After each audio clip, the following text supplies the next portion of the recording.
Okay, let's jump right in. We're going to look at how an absolute total financial disaster somehow laid the unexpected foundation for a massive global food dynasty.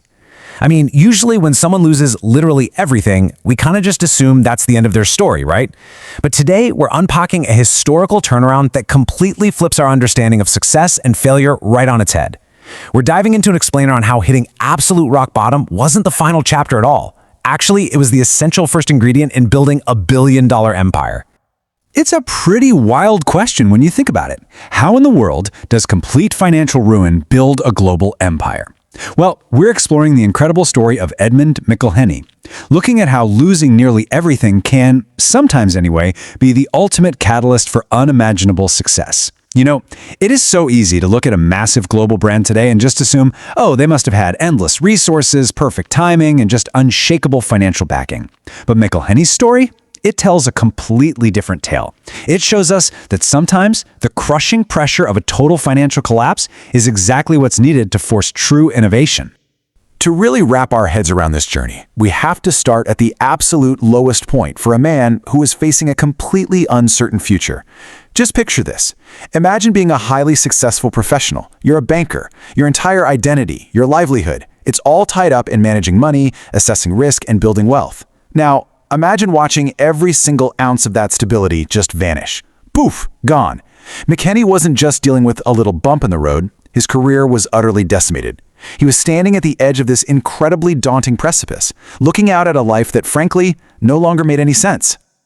So, McIlhenny started out with a really stable, predictable life, deeply rooted in the financial systems of the 1800s. But then, a massive historical disruption just completely dismantled his world: the American Civil War. During this incredibly turbulent period in history, McIlhenny experienced severe economic hardship. I mean, the widespread upheaval wiped out his livelihood entirely. It's actually a pretty stark reminder of how macro-level historical events, things literally completely out of our control, can just step in and shatter our meticulously planned personal realities. The contrast between his past and what came next couldn't have been more dramatic. On one side, he leaves behind the chaos, the financial ruin, and the turbulent American landscape that stripped him of his career. And on the other, he finds himself embracing a drastically stripped-down life on a tiny piece of land called Avery Island, way down deep in South Louisiana. He basically traded the complex, collapsing world of high finance for the quiet, isolated dirt of an island salt dome. And let's be clear, this wasn't some strategic corporate pivot. It was a desperate retreat for sheer survival, a leap into the total unknown after a really brutal storm of economic hardship. It left him in a terrifying spot. As one historical account puts it, after losing nearly everything, Edmund McIlhenny faced an uncertain future. He was essentially seeking refuge on this small Louisiana island, staring down a completely blank slate and what looked like a devastating end to his life's work. Just think about the intense psychological toll of that moment. I mean, uncertain future is frankly a very polite way of saying the guy likely had absolutely no earthly idea how he was going to feed his family or what his life was going to become. Everything he knew how to do was just gone. But here's the thing, this forced pivot is exactly where the magic happens. First, he just had to endure the economic ruin, right? Survive the initial blow. Then, by retreating to Avery Island, he found a new base, a place to hit the reset button, even if it kind of felt like an exile. And from that isolation came the spark. He didn't invent a new banking system. He looked at the raw agricultural resources, literally right in front of him, and innovated something entirely new, yet incredibly basic. This right here is the exact moment the story shifts from a complete tragedy to an absolute triumph. Because from the soil of this small Louisiana island, a very simple recipe emerged that would silently begin to change the food industry forever. We're talking about Tabasco sauce. McIlhenny took a specific variety of fiery red peppers, mashed them up with Avery Island salt, let them age in oak barrels, and blended the whole concoction with high-quality vinegar. That's it. It wasn't some overly complex, heavily manufactured industrial product. It was pure, it was spicy, and it was born directly out of the unique environment of the American South. This quiet, small-scale creation, born out of pure necessity and sheer experimentation, held the seeds of an absolute global phenomenon. Now, the crucial takeaway here is that his massive turnaround wasn't just about making a brilliant hot sauce, it was a literal masterclass in adapting to extreme life setbacks. McClellan demonstrated unbelievable resilience in surviving the turbulent history that ruined him. He took all that anxious energy and channeled it into pure innovation. And perhaps most importantly, he turned this pivot into a family enterprise. He built a multi-generational legacy from the ground up rather than some solitary corporate venture. He simply refused to let the loss of his banking career define who he was.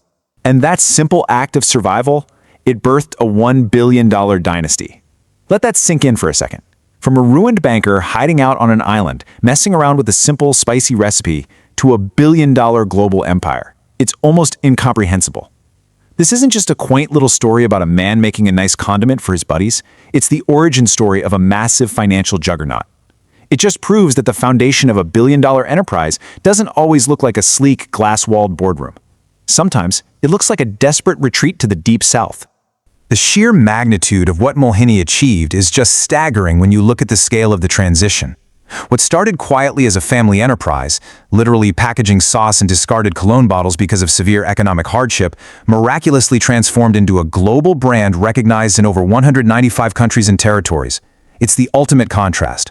One man, one island, one simple recipe, scaling up to become a staple in restaurants and homes across the entire world. It's a powerful testament to the fact that you do not need a massive starting platform to achieve global reach. You just need the right innovation and the resilience to push it forward. Ultimately, this explainer really drives home the point that what seemed like a total financial disaster would unexpectedly change history. When McKinley lost his career, it felt like an unmitigated disaster. Everyone around him probably viewed it as the tragic, depressing end of his professional life. But history had a very, very different perspective. The disaster was actually just the necessary friction required to force him onto Avery Island, force him to experiment, and force him to build something that would outlast him by generations. As we wrap up this explainer, I want you to take a second and reflect on your own life's turbulent periods. How will you use your own unexpected setbacks to change your history? Look, we all face our own versions of economic hardship, lost livelihoods, or completely uncertain futures. Edmund McClellan's story is a blueprint for us. When your own carefully constructed plans completely fall apart, what simple, innovative recipe are you going to create from the wreckage? What incredible new history will you be forced to write? Think about that for a bit. Catch you in the next explainer.